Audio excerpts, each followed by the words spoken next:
Hit it, Phil. Da-da-da-da-da-da-da. Can it be the breeze that fills the trees with rare and magic perfume? Oh, no, it isn't the breeze. It's Jackson time. La-da-da-da.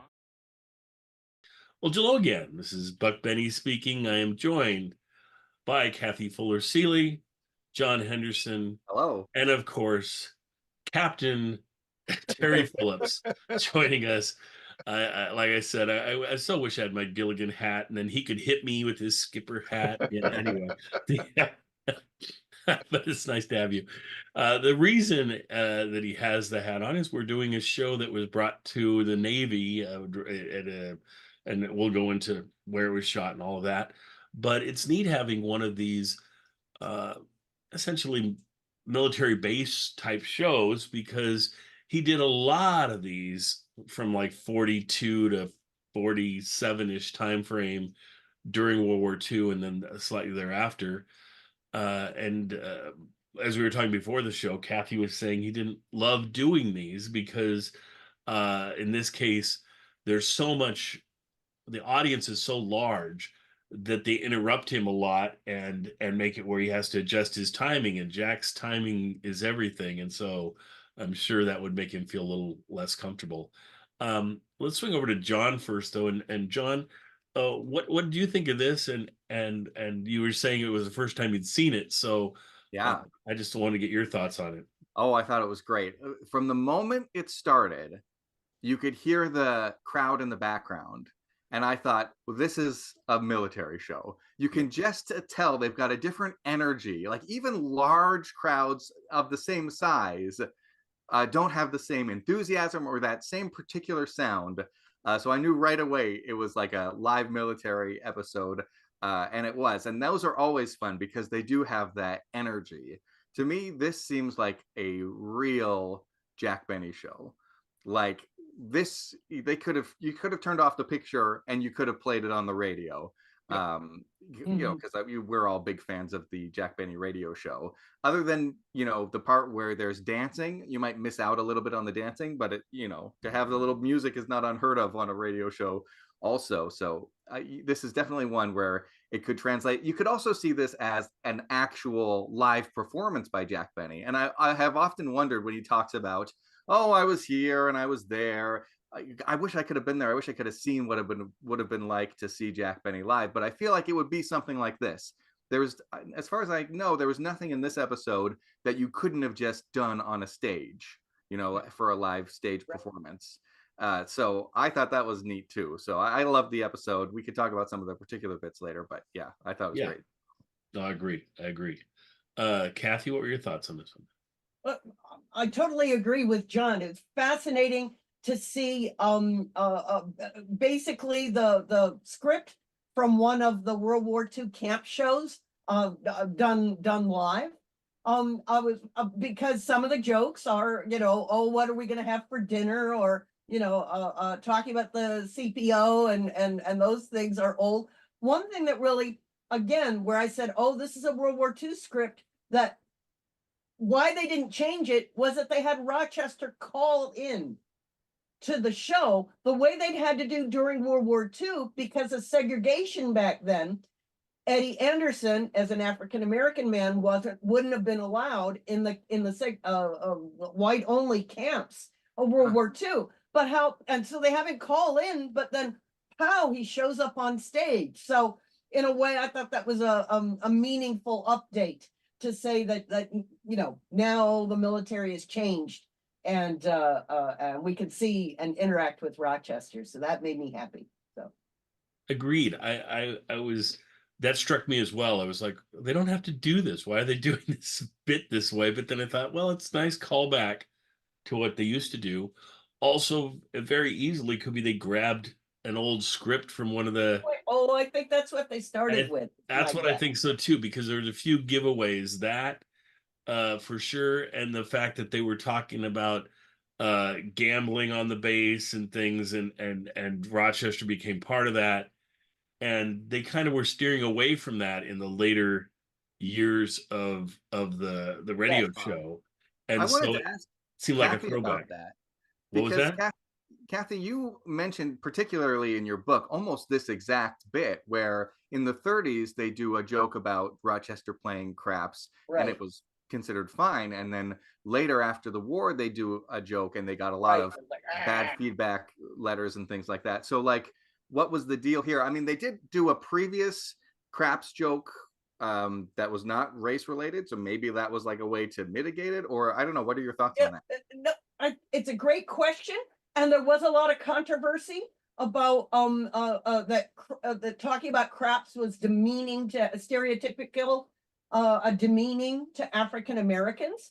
But there were pushback during World War II about people writing in. But I'm a white girl and I like to play craps.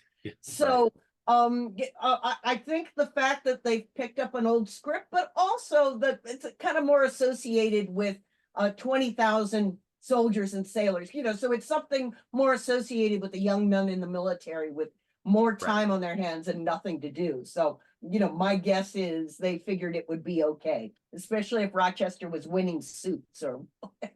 Well, and that was my impression as well. I thought, why does this work? And the same exact thing that John said came up to me, that they tried this in just a few years ago on the radio. Previous to this, right? Maybe 3 years earlier, and they got a lot of flack for it.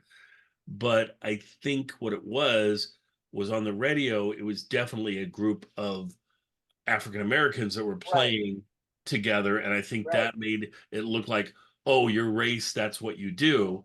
Whereas this would be more integrated in that it was a bunch of sailors playing with Rochester, and so that actually comes across as a whole different thing, and I think that's probably why they got away with it. Also, I noticed the exact same thing John did, that they'd already done a joke about sailors playing craps before, and then Rochester's just built on that when he came. So well, let's go over to Terry. Captain, what did you think? First of all, folks, you don't play craps, you shoot craps. Okay. Oh, my mistake. Let's get our vocabulary straight here. I'm not very expert. The other thing I wanted to say about the race-related stuff is when they had the dancing, it wasn't just Rochester dancing. It's in the old days it was, well, we've got a black guy, let's have him dance. Don Wilson was dancing too, and not a bad dancer. No, that was one of my favorite parts actually of the show, is watching those two dance together. Because I'd never seen that before, and I just loved it. So I thought that was great. At one point, Don mentions that he's discovered a new musician who's going to be, of course, Mel Blanc as Cy. Yes. And Jack says, excuse me, that he likes the fact that Don discovers new talent. He's sort of like a fat Arthur Godfrey. Right. And for those who might know, Arthur Godfrey for years hosted a show called Arthur Godfrey's Talent Scouts, discovered new talent. Yeah. For those who might not have recognized him, the actor who played CPO Jones, the one who's taking Jack's dinner order, was Hy Averback, the great producer, director, the voice on the loudspeaker on the TV show MASH. Yeah. The cameraman who came out and was trying to persuade Jack don't look at the camera, was Joe Besser, who's probably best known for being one of the later members of the Three Stooges. He was actually an early member. He wasn't he wasn't part of the first troupe. I think he replaced Shemp Howard, Moe's brother, when Shemp had a heart attack, I think. Yeah. But he was very funny. And the old sailor, that was Benny Rubin. I didn't recognize him. I had to look him up. And then the sexy blonde who appears several times, Jack does identify as Lee Snowden. I'm not sure if it was this episode or one prior to it, but the Jack Benny Show was her debut. That's how she became known to talent scouts, and it'd be the one prior to this because they mentioned it. Yeah, they did. I couldn't find it on IMDb. Wasn't she the one he was kissing on the where he was trying to cast his show for his life story? Oh, maybe. And he had the little kids on there, and then he had this blonde on there that he was trying out. I bet you're right. Yeah. The last thing I wanted to say is that at the very end, when he's sort of filling for time, Jack identifies several members of the band behind him when they were uh, playing, when Don Wilson and Eddie Anderson were dancing. And he mentioned Charlie Bagby on the accordion, Frank Remley, who played a left-handed guitar, which is very unusual, and Don Rice, Paul the McCartney drummer. would disagree with you on that. Who would? Paul McCartney. Well, yes, but at the Yeah. time there weren't that many left-handed. That's true. He did not identify the clarinet player, who was Wayne Songer. I guess that's the only one he didn't Did you mention, identify. Sammy the drummer. Oh, sorry, Sammy the drummer, Sammy Weiss. Yeah. He did mention Sammy. He did mention Don Rice, who was on bass. And why did I bring all this up? Oh, because when he was doing all that, it seemed almost totally unscripted because they were laughing. It's as if they had never heard it before anyway. Yes. And I always enjoy when Jack can crack up, or anybody can crack up people during a live show. And you're saying because I thought he introduced everybody but the bass player, didn't he? Yeah. That's right. That's right. And so I was like, once you introduce like 3 out of the 4 people, you're like, you really should introduce the last one. Now, I realized the 3 he introduced are famous voices. I mean, famous names that we've all heard for years on his radio show and things. So that's kind of why he did it. But it was just kind of awkward that he didn't introduce the bass player, because the bass player, you know the name. I mean, you said the name, right? Right. But he's not one we know like historically, right? So Yeah. Yeah, because on the radio show he would mention these people and make up stories about them. I assume the stories on the radio show are not true stories. Well, and in fact, with Remley, who was it who played Remley on Elliot Lewis. Elliot Lewis, that's right, Yeah, on the radio. show. Apparently they had to eventually they agreed to change the name because Remley got upset that they were having their way with his persona. And I interesting that he got upset by that the exact time that Phil was no longer going to be appearing on the Jack Benny radio show. So I think there was something there behind the scenes of but whatever.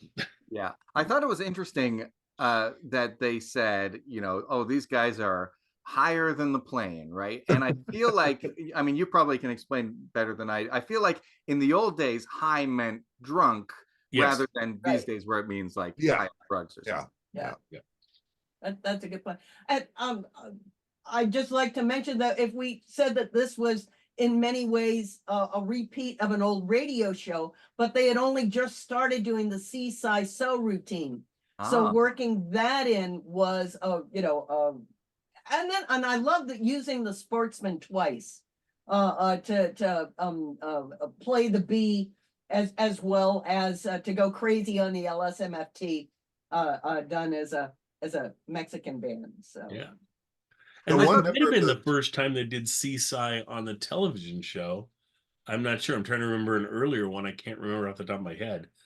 I would think they would have used it almost from the beginning, because it certainly was in radio. Like Kathy says, it was a later thing in radio, but I think it probably started in, I don't even know that, but in like 48, 49, something like that. So, yeah. The member of the Sportsmen who was doing the whistling on the B, that was really good. Yeah. I was going to say, I thought it was quite impressive, but maybe not funny. Sometimes the Sportsmen can be really funny, and it seems like they were trying to be funny, but they weren't really getting a laugh from the audience. But it was, they were quite talented. Like, it's pretty impressive. Yeah. It's funny how you phrase that, John, because that's exactly how I would describe it. It was like, it was amazing to see, and they were really good at what they did, but the entertainment value of like tying in with comedy like they usually do, just they couldn't do. I mean, you can't say things when you're in the middle of doing this. It's not instrumental performance, but it's a non-vocal performance. I mean, he did like some miming things with like as though there were a bee, maybe because it was a close-up rather than the people in the audience who were from a distance. Maybe that would have been funnier, where you can imagine the bee. But did they introduce it saying this is the bee that they'll be performing? Well, they said the Flight of the Bumblebees. Yeah. Flight of the Bumblebee. Okay. Right. Yeah. Okay. because I don't know, they didn't seem, the audience didn't seem to be connecting that he was like being chased by bees and all of that. At least Yeah. they didn't laugh at it. So, But a World War II camp show would have had Dennis singing some straight song. So I guess here was the straight Well, song of the to fill that portion of the show. and So. thank you for that, Kathy, because that's one thing I wanted to mention. The one thing missing from this, I thought, was Dennis. I thought if you're going to do this, bring on Dennis. And I mean, have the sportsman, they would have had time to do both Dennis and the sportsman in here. I mean, they obviously were stretching things a little bit to fill the time. And Dennis was always in those shows, and so you just kind of missed him. Yeah, and that's where I wish we had detailed financial records, because we don't know exactly the limits of Jack's budget, and we don't know what else Dennis Day was doing in his own career. He might not have been available, and Jack might not have been able to afford it. So but we can always wish. So yeah, it's just certain things. I mean, certainly also Mary would have been a very welcome piece in here. But of course, you know, as soon as I saw it was a live show, I was like, okay, there's no chance we're going to get Mary in here. Kathy, for what it's worth, and I always preface it when I refer to Wikipedia because you never know, but for what it's worth, in that era, Dennis Day was doing a lot of television. Yeah. He had his own show briefly. He did guest appearances on a bunch of other shows, according to Wikipedia. Sure. Yeah. Well, that's great. And when we only look at the Benny show, we don't know those things, and we can say, oh, we wish about that. But that's fabulous when you can see the bigger picture of going, it'd probably be impossible because he's already so busy doing these other Or if we would be like, oh, enough Dennis Dance. How can we ever say that? Yes, please. Terry, you mentioned that the lady was Lee Snowden, right? Lee Snowden, right. The stage. Yeah. And I also looked her up because I really felt like she had a real spark in this episode. And I feel like I also remembered that from the last episode. And you can see why this would be, you know, her appearances on Jack Benny would be her big break.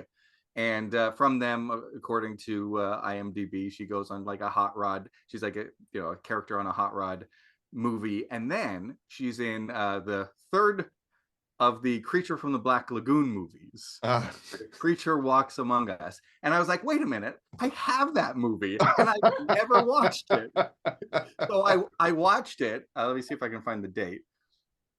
No, I can't. That's one of those collections where you have like all of the movies all in one collection, right? Yeah. 1956. And she's the female lead. She's the only woman pretty much in the movie. It's a very small scale movie. And I would say she's a little flat. If she's Are you talking about her performance? Yeah. I just want to be clear. Specifically, yes. Yeah, you certainly couldn't say it the other way. This goes into the home, so let's if there's a spark, and you could see, a live audience, a camp show, you could see why she's got that little extra something here in this live performance, and you can see why maybe that was her last movie.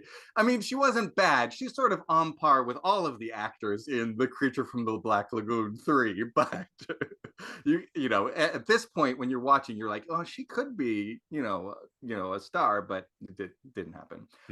And the other thing that you mentioned, Joe Besser, I love when he shows up on these things. At first I thought, have I seen this show? Because I have seen that bit of don't look at the camera. He does that on another episode. Yes. But it's so funny. I could watch it a million times.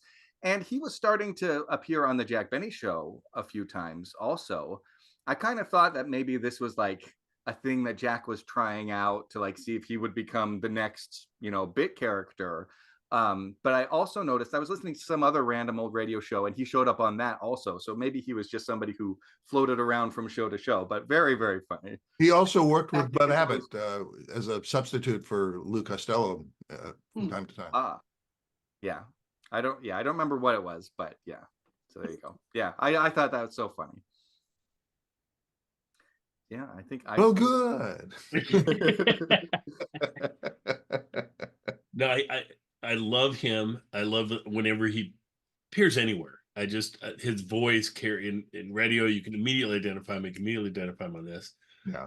I have a question for you folks. Was that the same, roughly the same bit of him coming out and saying, "Don't look at the camera," as didn't Mel Blanc do that in the very first Jack Benny television show, where he comes out and is talking about Jack appearing for the first time and telling him not to look in the camera and everything? I think they did that on the very first television show too. I'm not sure. I remember Mel Blanc being a cameraman. I Yes. don't remember exactly what the bit was. It was, I mean, it was slightly different. I mean, he was, I think he was also talking about how Jack didn't photograph well for television or something, and so forth. But I think part of it was still looking at the camera. So yeah. No, I love that. I love this episode. Very enjoyable. Mm-hmm. Great to have a one of the. It's just something I never thought we'd see. I never thought, okay, those were of a time in the 40s, and we're never going to see one on television. And we certainly have one of the camp shows that was filmed, the Camp Han, and we presented that before, but it was only like 7 minutes of it. But this one is just great to have a whole show. So love it. I have a question, because I Sure. looked and looked and looked, and I could not nail down whether this show was in 54 or 56. I'd say it was neither. I think it was 55. So that's what I think. The train episode was Well, 55. I believe that Laura clocks it as December 26th, 1954. Oh, almost 55. So, almost 55. Okay. So close, and yet I missed the mark. I knew it was 54 or 55 because it's from the 5th season. So yeah. But it's the next one would be the Bedroom Burglar Show, which was pre-recorded, and the one before it was the cleaning and shopping episode, which was live. So also Benny and his producers are trying to match. It's so much work to do live shows, especially this one on location. And then when can you slip in something that we pre-recorded so that we get a Christmas break or whatever? So yeah, no, that's what I love about these early seasons. They're a hodgepodge, just everything thrown at it, and it really feels like Jack trying to sort of please everybody: the audience, the historic radio audience, the current audience, the critics, the network. I mean, it's amazing how he does balance all that. But yeah, anyway, so enjoy this one, and we'll be back with another one next time. Thanks, everybody.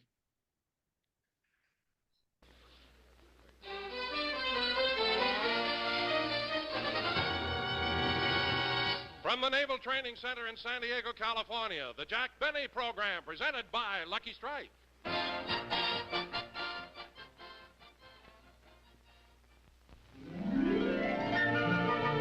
This is glamorous movie star Rita Gam. Know what I'm doing? I'm studying my chess. It's an interesting thing about chess. One move can mean the whole game. That's why I'm so careful with every move I make. I like to sit and smoke and really think it through. The cigarette, by the way, is Lucky Strike. I like its clean taste, nice aroma. It's my cigarette every time. Rita Gam's reason for smoking Lucky Strike is the same one that many millions of other smokers give. They like the taste of a Lucky. And here's why a Lucky tastes better. It's right here on the pack. It's toasted. That's the famous Lucky Strike process that brings Lucky's fine tobacco to its peak of flavor. The process that tones up this mild, naturally good-tasting tobacco to make it taste even better. Well, that's our story, pure and simple. A Lucky tastes better because it's the cigarette of fine tobacco. And it's toasted to taste better. Cleaner, fresher, smoother.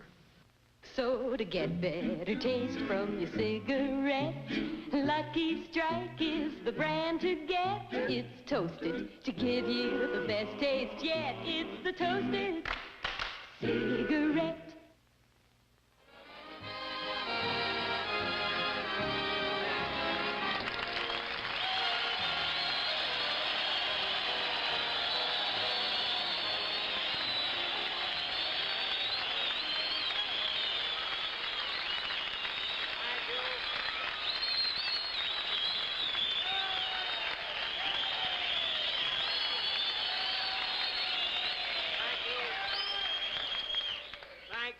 very much. Good evening, ladies and gentlemen, and all you fellas stationed here at the San Diego Naval Training Center.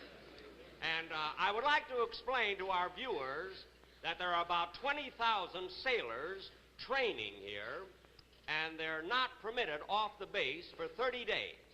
Then they get their first liberty, and the excitement really starts. They all gather at the gate, an air raid siren is blown, and the civilians evacuate the city.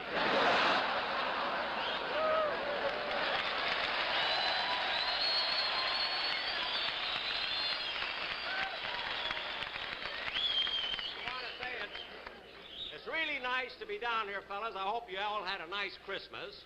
I know I had a wonderful Christmas, and I got a lot of beautiful gifts this year. As a matter of fact, the most wonderful present that I got, all the gifts, was a present that the orchestra boys over there chipped in, and they bought for me. You see, they've been with me for years. So they all chipped in. You see, they knew I used to be in the Navy, you see. So they all chipped in, and they bought me a beautiful frame for my tattoo. I have a tattoo here of the Statue of Liberty, you know. It's upside down. I did it myself. And of course, I didn't know what to buy. I didn't know what to buy for the orchestra boys because, you know, I have to get them something every year. And I was, well, this year I was thinking and racking my brains, you know, trying to say, what can I buy for the boys? And finally, it came to me in a flask. Or in a flash, I mean. As a matter of fact, and that's what I got. And I do want to thank the United Airlines for flying the musicians down here from Los Angeles. This is the first time that the passengers were higher than the plane. And now, we'd like to start the show, and I'd like to introduce to you four fellows who've been with me for a number of years, the Sportsmen Quartet.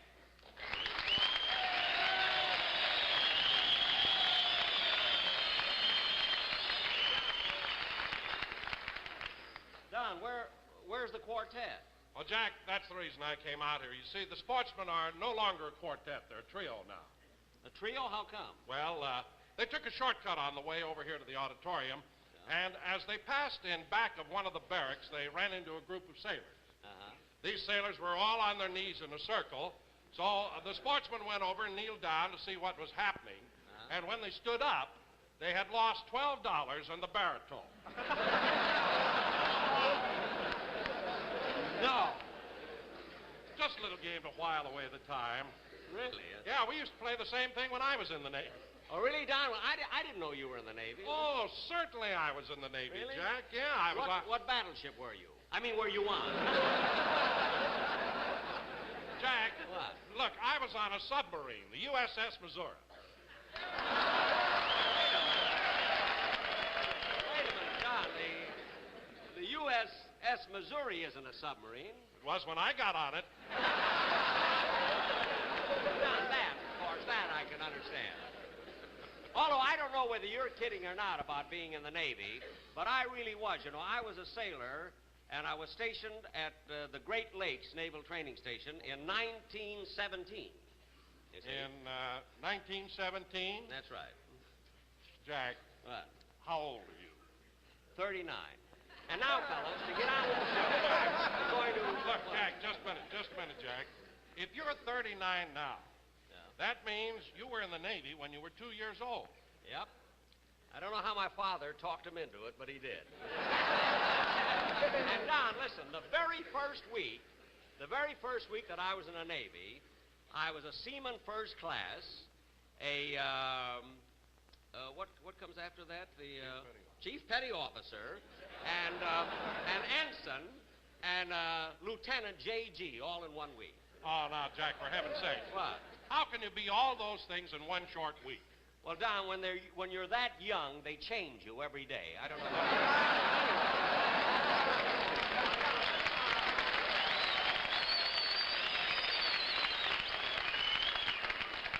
Let's not argue anymore about it in front of all of these Jack, I wouldn't think of discussing it and arguing it. After all, I think it's a great privilege that the boys have permitted us to come down here and put on our show for them today. I think so too, Don. Look at them all out there, all in boot training here. You know, and Don, I want you to know that every one of these, each and every one of these fellas here enlisted to get into the Navy. They did? Yes, sir. They all volunteered? Every one of them volunteered to get in the Navy. Well, Jack, what about that sailor sitting in the back row way back there? Which one? See that one back there all tied up with ropes? Well, he was a little slow volunteering. Well, Jack, anyway, Don. Jack, what? there's a cameraman. I think he's trying to get your attention. Oh, that's Joe. He's always so excitable. Well, he's on his way over here. Joe. Joe, what's the matter? What's the matter? You're staring at the camera! I told you in rehearsal, don't stare at the camera! Well, I have to stare at the camera. You keep watching that. They won't steal it. No, they won't. You came down here to entertain the sailors, entertain them. I am Not the camera! you look at the audience, I'm looking at the audience. You're staring at the camera! I'm sorry, I told you. All right, you don't have to I should go home and my night. Oh, for goodness sake, I went the wrong way! Oh, sometimes all you butt out!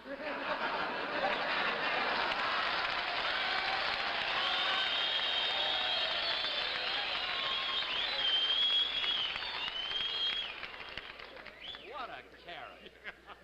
Don, do me a favor now, will you? Why, certainly. Will you go out and find the Sportsmen Quartet, because I want them to come Oh, out here sure, and entertain sure. us, will you? You know, Don was only kidding about being the Navy, although he might have been at that. Can you imagine Don, a sailor? Imagine him in a hammock. The sailor will have a hammock under him, you know. Got a medal for bravery beyond the call of duty. And now, fellas, it gives me great pleasure to present to you the Sportsmen Quartet. And pardon me, Mr. Benny, Yes? I'm Chief Petty Officer Jones. Oh, Chief Jones. Yes, it's my job to see that you're well taken care of during your visit here. Oh, well, thank you. Thank you very much. Is there anything special you'd like for dinner? Well, I don't know. Let me see. Could you hurry it up, please, Mr. Benny? I've got to go out and ask all the sailors what they'd like to eat.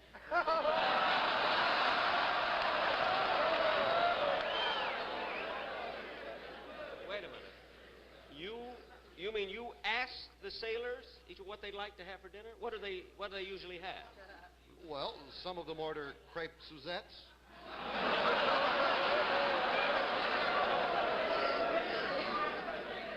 Others prefer caviar on Melba toast, followed by filet mignon sautéed with a wine sauce. With a wine sauce. They have that here, too, huh? And then there are those who are partial to baked pheasant under glass. I see. You mean that's what the enlisted men get? That's the kind of food they get here in the Navy? No, but as long as we're on television, let's do a little recruiting. I see what you mean. Well, look at. I'll have exactly what you brought me for breakfast. Beans. Very good.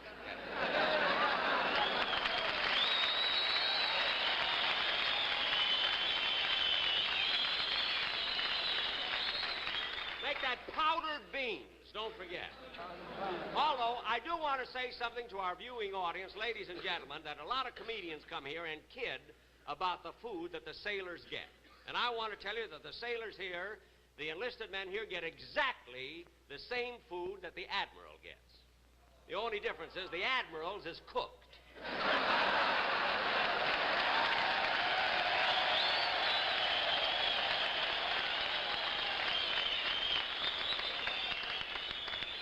And now, fellas, it gives me great pleasure to present the Sportsmen Quartet. Come on out, boys.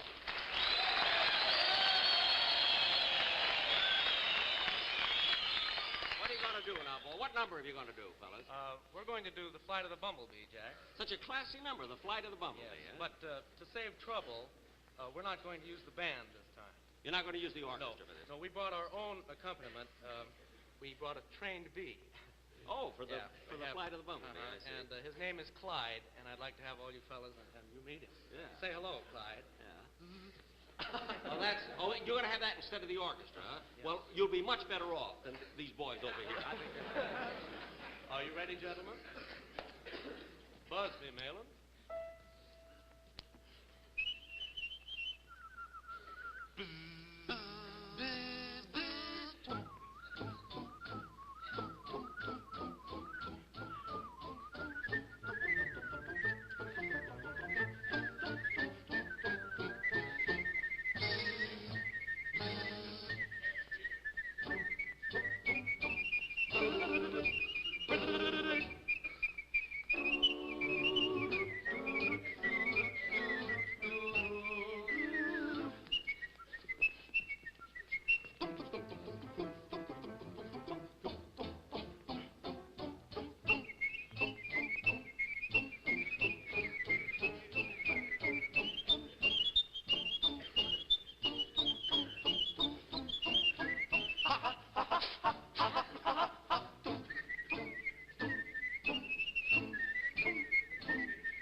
I want to thank you fellas for returning the baritone so they could do that number.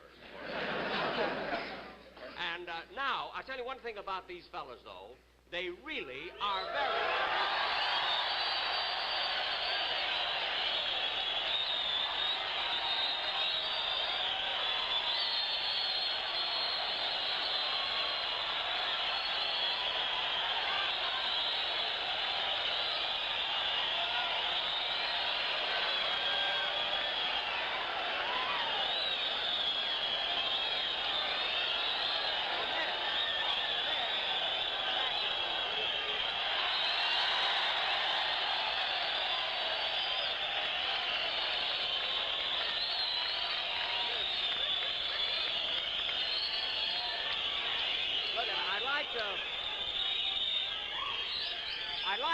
I'd like to ask you something. Why did you walk across the stage in front of me right in the middle of the show like this? My commanding officer told me to. Your commanding officer? Yes, sir. Then you're a wave. Huh? Yes, sir. Well, why did he ask you to wear that dress? Well, he said as long as we are on television, let's do a little recruiting. Isn't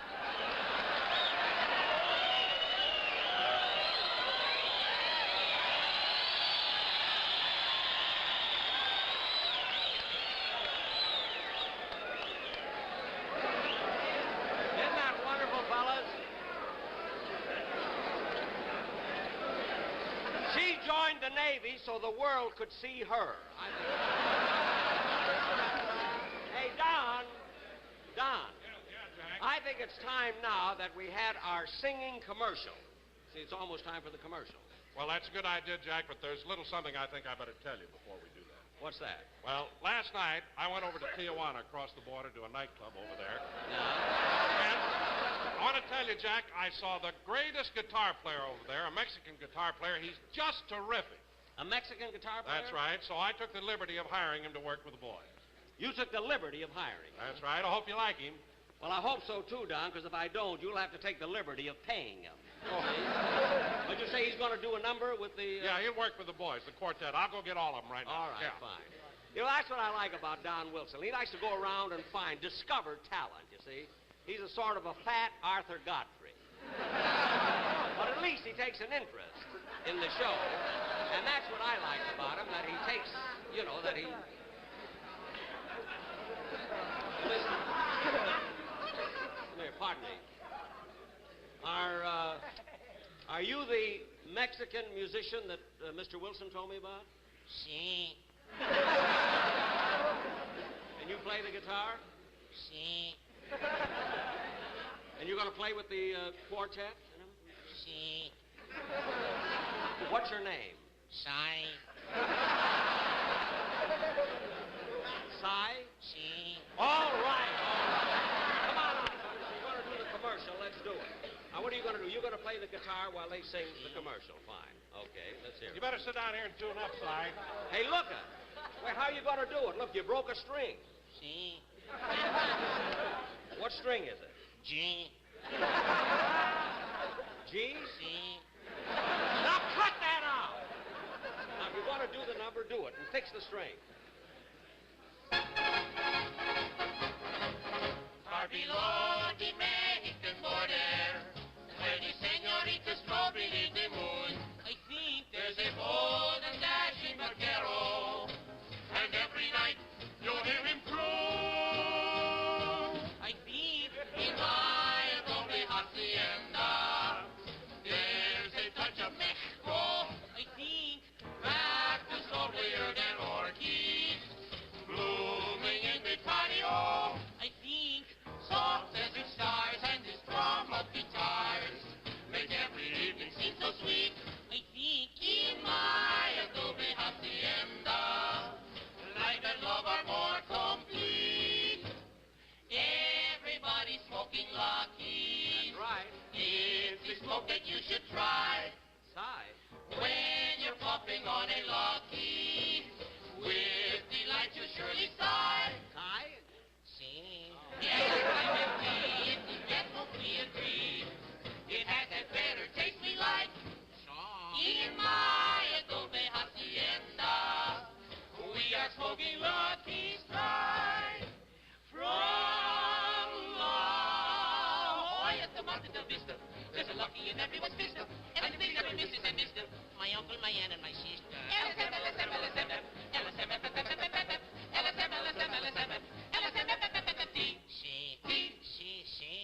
it's toasting.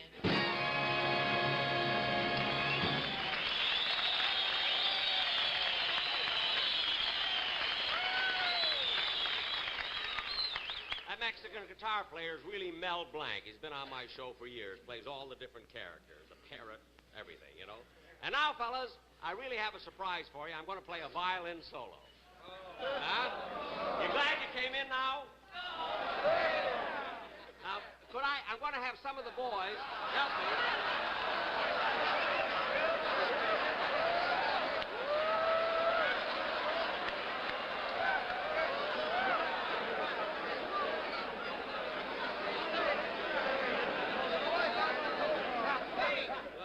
I got a telephone call here from Mr. Jack Benny. You Jack Benny? I'm Jack Benny.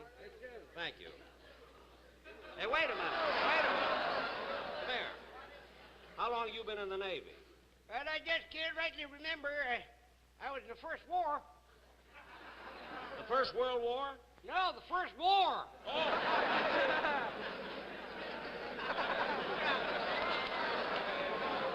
Hello? Hello, Mr. Benny. This is Rochester.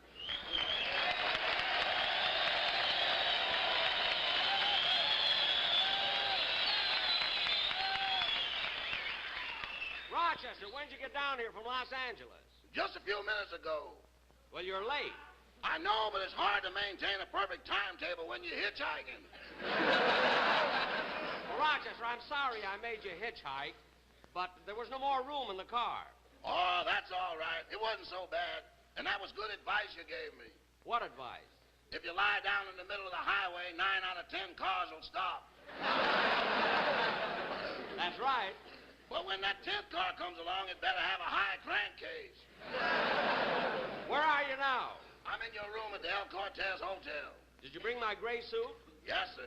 Well, come over here with it, will you? I want to wear it tonight. Okay. Goodbye. Right. Goodbye. Well, I'm glad Rochester got here because he'll be here pretty soon, and then we'll have our number first. Well, as soon here as I am, boss.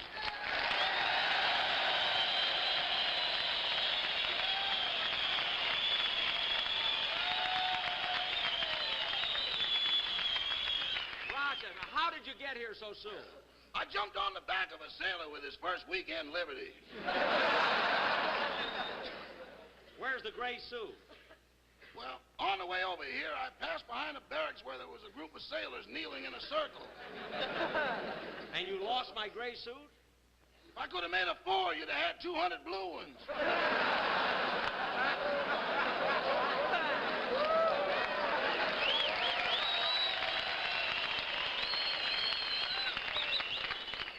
we'll talk about that later. Now, Rochester, I want you to go to the dressing room and bring my violin.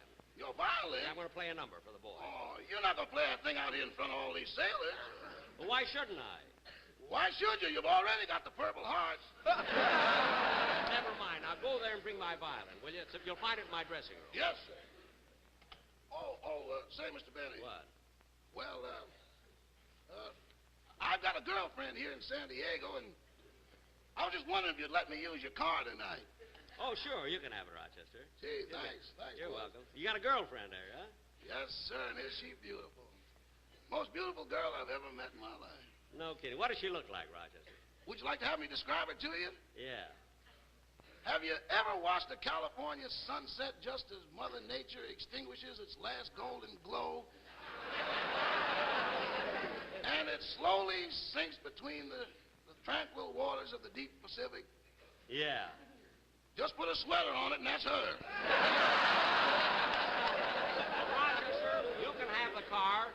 You and your girl have a good time. But I want you back at the hotel at 9 o'clock. What? I said I want you back at the hotel at 9 o'clock. You want me to describe it to you again, boys? Never mind. Just go. Now, just go and bring my violin.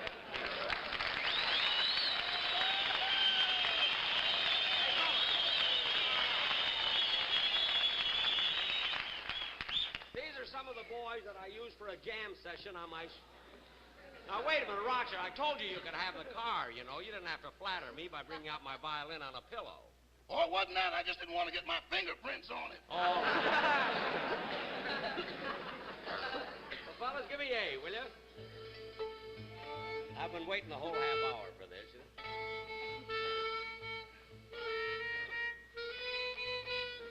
That's close enough. I don't care. What do we play? How about Sweet Georgia Brown? Sweet Georgia Brown. Okay. 1, 2, hit it.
Good news for filter tip smokers.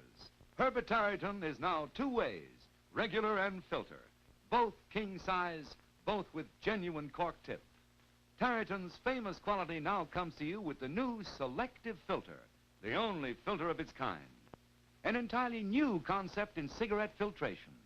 A filter tip of purified cellulose, incorporating activated charcoal, a filtering substance world famous as a purifying agent, notably for air, water, and beverages. That's why Herbert Tarleton with the new selective filter and famous Tarleton quality gives you real filtration and smoking satisfaction. Yes, filter tip smokers, here's the true tobacco taste you've been looking for. So look for the red, white, and blue stripes on the package. They identify the best in filtered smoking. Herbert Tarryton, a superior filter at a popular filter price.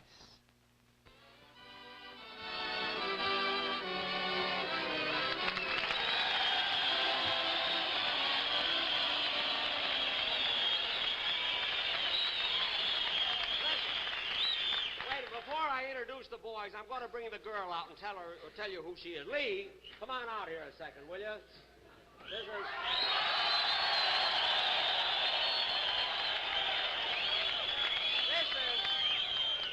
This is Miss Lee Snowden, who appeared on my show 2 weeks ago, I believe it was, and was quite a sensation. So we brought her down here just for you fellas to see her.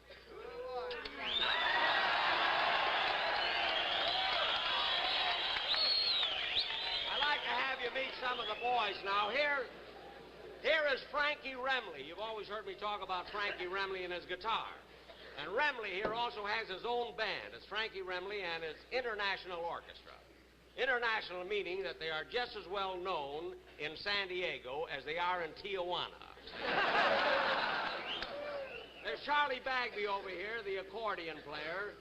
And although I generally have to warn some of the fellas in the audience, particularly in the first 4 rows, when he plays this thing, because most of the time it's filled with draft beer, this thing. And right over here, I want you to meet, this is our drummer, Sammy Weiss. Now, he's the only normal one in the whole crowd, you know. And I want to apologize for him for the rest of the orchestra. He's a married man, and he has 4 children. Unfortunately, these are the children. Right. Well, anyway, thanks very, very much, fellas, for coming on. And I do want to say that, incidentally, I'll be back in 2 weeks, back on television, and next Sunday I want you...